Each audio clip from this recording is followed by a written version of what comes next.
Direct from Foxborough, Massachusetts, the gem of Norfolk County, and taped at the studios of Foxborough Cable Access. It's Foxborough And Central. welcome back. I'm Bob Hickey, speaking to you live from the Ahern Middle School as we eagerly anticipate the live election results of the 2016 local elections. So the contested races, of course, were for Foxborough Selectmen and for Foxborough School Committee.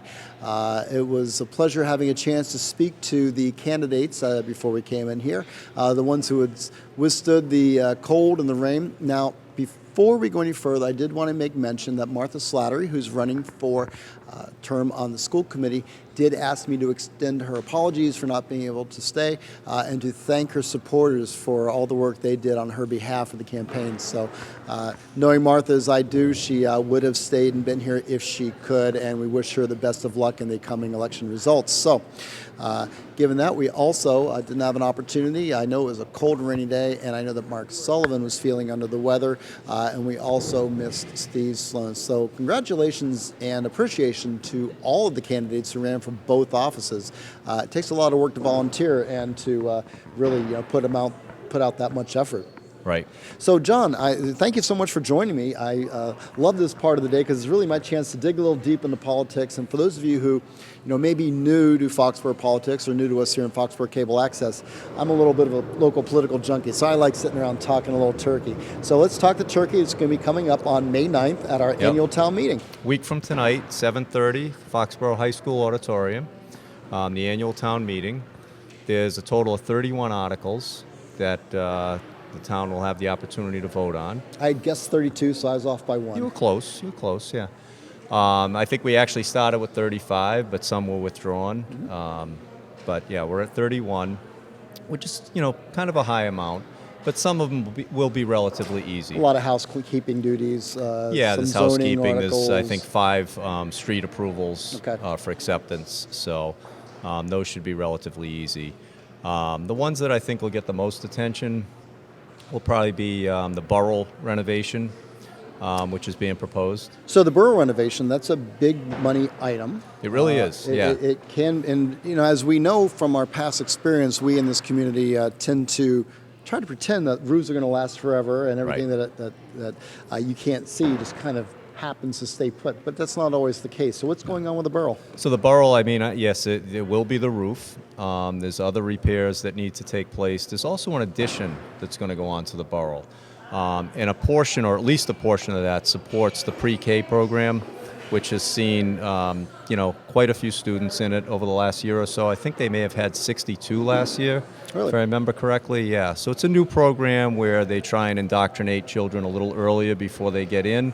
I thought it was interesting in that I was told kindergarten students actually take the place of mentors and take the pre-K kids around. Yeah, so I think it's a great experience for both. That is really interesting. Yeah. I like that. So But, that's an addition that needs to be made to the borough school. But then the infrastructure itself, I understand that the roof is in pretty bad shape. It is. The roof needs to be replaced. Yeah, and there's other things. I think windows and things of that nature. So it's a pretty comprehensive job. What I find interesting is when I ask what the number is, it's estimated to be somewhere around $10 million.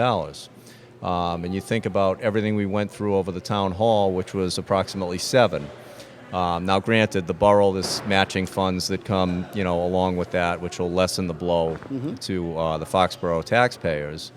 But still, So is the total cost $10 million, or is the cost Total of is- Foxborough $10 no, million? the total cost is estimated to be somewhere around 10. So figure about half of that for Foxborough. Now, and again, speaking with John Schleck with the Foxborough Advisory Committee, knowing the schools get reimbursed at the state level for infrastructure improvements, capital improvements, what is your best guess as to how we are positioned to have that happen at the state level this year? So Bill Euchner has come in a couple of times and presented. I Bill forget Euchner is our business manager with the schools. Correct, yeah. And I forget what the acronym is, MCSA or something along those lines, but they make them go through a rigorous process of, establishing the need, establishing that funding will be in place for this, and that's, part of the mechanism that they go through to obtain the match from the state. It's a long-standing mechanism. I remember State Treasurer Tim Cahill giving us a presentation about how the process went. In fact, with the high school renovations, us putting it on hold during some budget crises at the state level Yep. until it was time. And obviously the timing was good because it came in under budget, got reimbursement, actually Yeah. getting some money back. Yep. So, good work on that side of it. So do you anticipate the borough renovation project, has it been well vetted? Has it been, do you Yes. feel as though enough work has been done to this point to have it go forward at town meeting? Absolutely. I'm really confident in it, and I know that the initial feedback at the state level has been reported to be really well accepted. So Okay. good work by the folks in Foxborough to prepare for that. Super. Well, that's great to hear, particularly since it's going to be a big money ticket, but Yep. at the same time, it's one that needs to be done, I'm sure. 'Cause, Exactly, you can't yeah. afford to let those things go. Yep. If we learned nothing else, what is now the Sage School, we learned that in Exactly. spades. Yeah. Yeah. So Another there's gotta be another hot big button ticket ticket. Yeah, item yeah. is water infrastructure, and there's going to be an ask for a bond of about $16.5 million this year. Okay. It's intended to replace pumps that have outlived their usefulness. So it'll be new wells, I should say wells and pumps. Wells are not producing what they originally did, Okay. and they're aged, they're very old. There's been some studies that suggest that nearby, new wells could support the flows that are desired and needed. So they're looking to put that in, as well as obviously infrastructure in terms of piping. Okay. And all of this is intended to improve pressure, capacity, and get rid of black water. And that's a real issue that's been plaguing that part of Foxborough going down Cocassa Street Exactly, in particular. And so yeah. this is one of the fixes that'll be necessary for that. Exactly. Yes. Yeah. Yeah. I see, and obviously the correlation has to be drawn with the water restrictions being announced so early this year, and the total ban on car washes, charity car washes that we've come to Yeah. know and love at Town Hall. Exactly. Is this going to be a partial fix to it, or is that a completely separate issue based upon water flow or water drawn regulations from the state? Well, I don't know what the state regulations are. I know there's been a lot of issues around that. At the end of the day, I look at it as, there has to be an assessment of what the reserves are, what we've got coming in from, if it was a dry winter, if there was, runoff, I know that this general area has not seen what they typically see in terms of precipitation over the last year or so. So that could easily be contributing to it. Yeah, I was just going to say that all of us who enjoyed not having to do all the shoveling, we're probably going to pay for it this summer. Well, we didn't get the snow last winter, but we really didn't get much rain at all last summer. You saw, the Miramichi was very low. Mm-hmm. Most of the lakes around here, you could see a notable difference over, typical seasons. Well, the Miramichi, that's an interesting one because you've got one community that is not playing by the same rule book as everybody else. And Yeah. we'll leave that for another day. But Yeah. I've got some pretty strong opinions. I'm sure a lot of the people who live on the shores of Miramichi probably agree that somebody's pulling a little bit too much out of there. Yep. The plug is a little loose over Which there. has the plug. I like that, but that has nothing to do with this Warrant article. So Right. this Warrant article, $16.5 million in the bonding. Right now, interest rates are still at historic lows.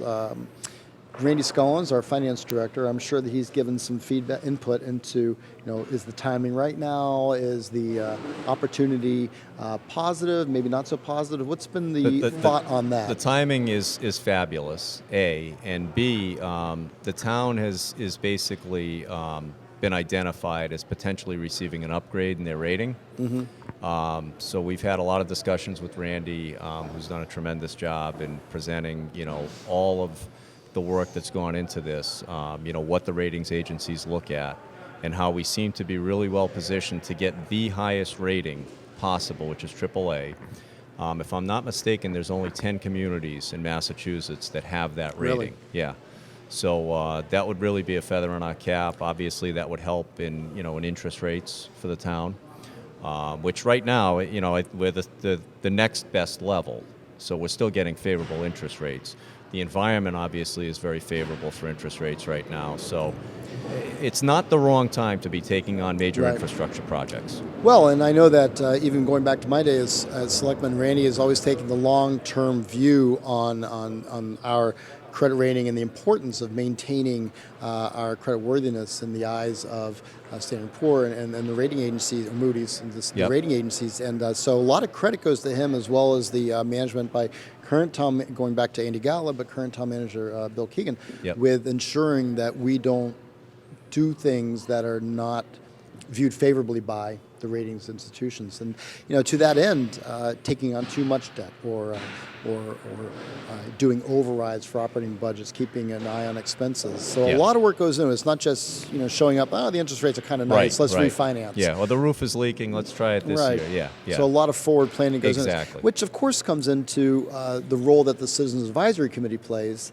in giving some sort of sounding board and oversight and continuity, because election cycles happen, but the Citizens Advisory Committee is I won't say oversight because that's the wrong word, but it is definitely an investigative advisory panel that takes the time, because you have members who are assigned to each issue, correct? Correct. Yeah, we typically have a liaison to each issue or department, and they try and go a little deeper if they can, and we have more than one person assigned to it. So it's worked very well in the 3 years that I've been there.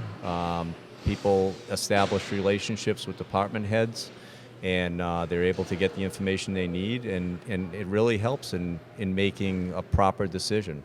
I think it also holds the department heads accountable to produce the information required for people to make informed decisions, and to vote it at our town meetings, with all the information available. And I know that particularly I do, but most people who go to town meeting simply don't have the time to research, so we really rely heavily upon the work that you and your committee does. So thank you very much for your volunteerism, and I know that it's a year-round obligation. It's not just you show up 3 weeks before the town meeting and render an opinion. Yeah, there's a lot that goes on, and there will be some openings next year, so anyone who's interested, I really encourage them to reach out to the town moderator, Frank Spillane. I was going to say, the town moderator makes the appointments, and that way it's an independent process, because it really is not controlled by the selectmen. Many of the warrant articles are proffered by the selectmen, and so it would make little sense for the advisory committee to be under their thumb. So it's a truly independent operation here in town. So good for you for volunteering to do it for 3 years now.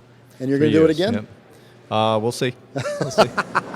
I'm, of course, speaking with John Schlebeck with the Town Advisory Committee, and reminding you to come to the annual town meeting on May 9th, starting at 7:30 at the Foxborough High School. So one of the big items there, the emotional issue that people want to learn about, I'm going to give it to you now. Liquor licenses. Liquor licenses. So yeah, there are quite a few liquor licenses that are being put up for approval this year. They're in 3 separate articles. There are 4 liquor licenses that are being proposed for the Route 1 node. The Route 1 node effectively is the Route 1 corridor from town line to town line. So it's Walpole to Rentham. And it's any licenses that are approved for that node would be for now and in the future. They're not transferable outside of that node. I'm really impressed with the work the Economic Development Committee has done in researching the need for these. I think that, and they also believe that they're an essential part of economic development. They supplement and act to augment businesses that are coming in. And there's so much room for development in that Route 1 corridor.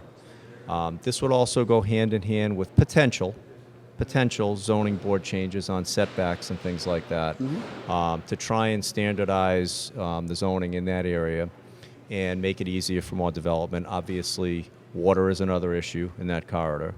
But, it's really no surprise that stretch of Route 1 in our town is the most undeveloped stretch of Route 1 between Providence and Boston.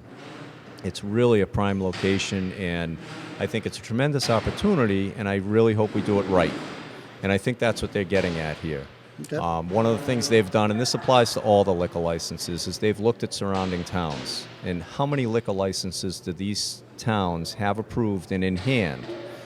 We're at a significant disadvantage with respect to our surrounding communities. Which is interesting, because when you look at the influx of business and liquor licenses, it seems overwhelming, but then when you think about it, maybe we're just late getting to the ball game. Potentially, yeah. Or maybe people are catching up to us, and you've got developers that may be interested in placing a restaurant or something like that in town. If they're looking at one of our competitors, one of our neighbors, And that's how you have to view other towns. It is a It is. It's competition. absolutely We are competition. vying for people, for businesses, for infrastructure, and for growth. And Right. You're Right. absolutely correct. and it does bring the ability to enhance the tax base. They're looking, they're not looking at these as strictly restaurants. They're looking at these as part of, complete developments, which could be, some type of commercial, it could be research, retail, whatever. But, people expect to have an ability to eat near where they work. On that final note, I thought we were getting ready. We're almost ready for the live election results. So, John Schleck, I'm going to give you the last word from the advisory committee. What do you want to tell us all? All right. 2 other articles on liquor licenses. There's 2 being sought in the Route 140 Foxborough Boulevard area, and there are 3 being sought for the downtown area. Obviously, downtown is, we're looking to revitalize that. And with this sewer is- coming, this is a now's head the start. opportunity. Exactly. And the 140 Foxborough Boulevard area, we've seen a development going into Foxfield Plaza. That area is a tremendous area for opportunity there. It's near the 95 interchange. Traffic is suitable, so I think we've got a really good situation set up there.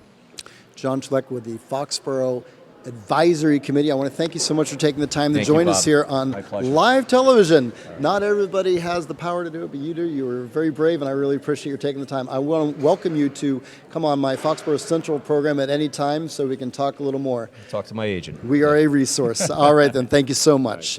And I'm going to take this, and I'm going to thank John for showing up and sharing the hard work that the Citizens Advisory Committee has done for us, the citizens of this town, as we get ready for the May 9th annual town meeting.